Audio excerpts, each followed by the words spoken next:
Why is Paris such a magnet? What makes it so different from any other city out there?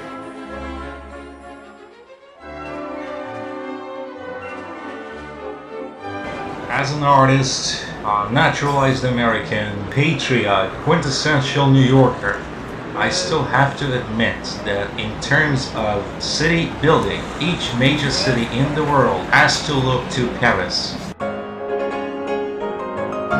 Why is it so attractive? Maybe it's because it has so many wonderful, gorgeous streets, buildings, churches, cathedrals, parks. Many cities have clusters of beautiful buildings.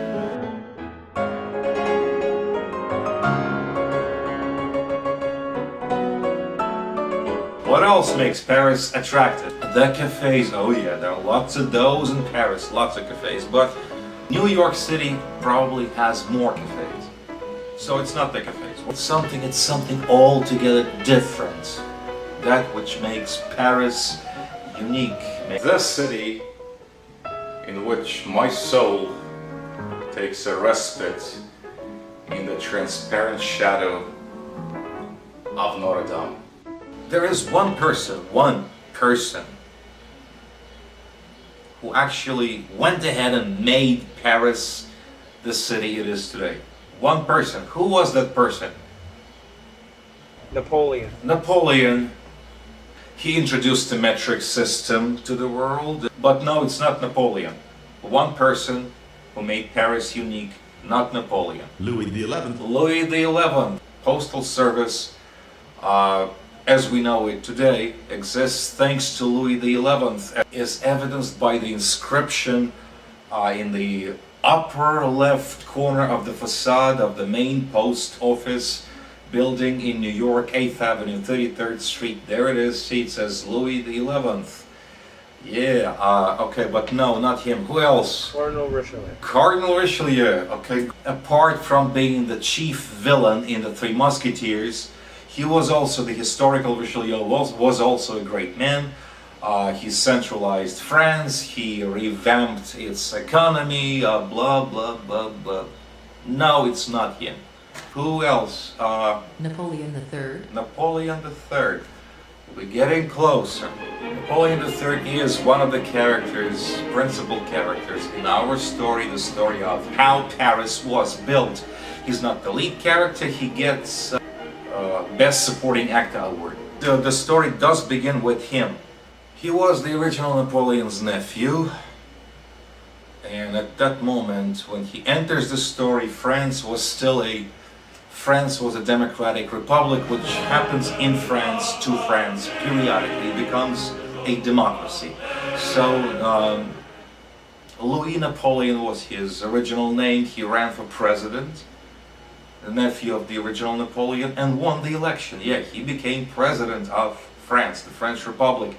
Then, if I continue in this capacity for a few more years, and then what? New elections next time? I may not even get elected. And, I have like big things on my mind, great projects. I want to be remembered as a great contributor to French culture. I want to be a benefactor, an enlightened ruler of France. This is not working. I gotta get power for life.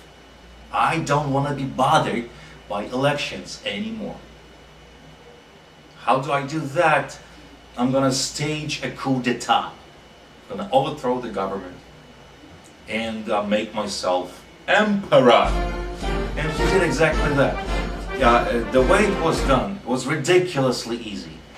Now, putting up a barricade, barricading a street in Paris used to be, in France, almost a national pastime. They really enjoyed doing it. They did it for like centuries. What you do is you have this narrow street, right? And you dump a lot of trash, rubbish, garbage, old furniture, dirty socks, flower pots in the middle of it, wall to wall, so that the passage is blocked. And then on top of the barricade, on top of the rampart, you put a lot of your friends with guns and maybe a kid with a pistol, And of course, because this is France, a woman with naked breasts and a flag, okay? And there you have your barricade. You build up a few barricades around the National Assembly building, so no one can get through, and you will not let the military interfere with your activity at the National Assembly. Then you go to the National Assembly and say, hey guys, I have a pistol, I'm the emperor now, please sign the paper. And that's exactly what happened. It was ridiculously easy, the easiest revolution like ever, or coup d'etat anyway. And he crowned himself emperor like his uncle. And at that point he started thinking, because that's what emperors sometimes do, they think.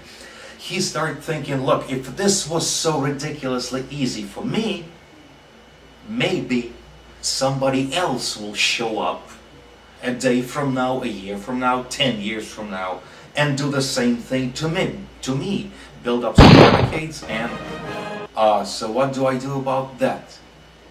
So he summoned to the palace a person whose name was he was the prefect. His name was Georges Eugène Haussmann. Funny spelling.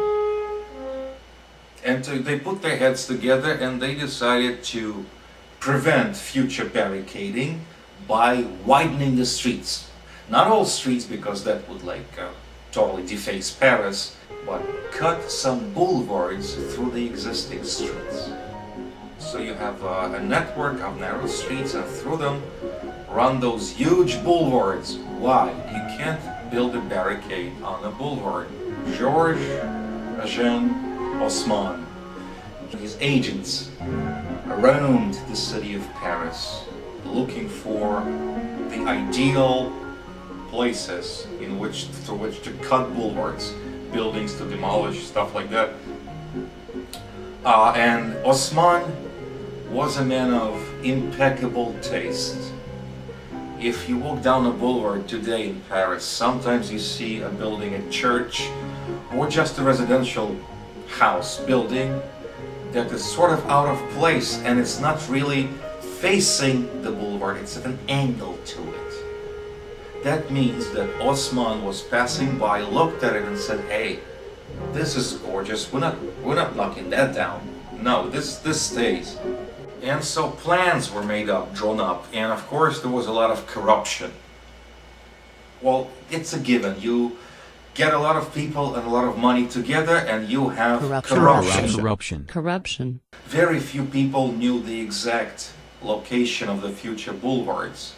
The plans were secret. So some people got a lot of money together and bribed the people who had access to the plans.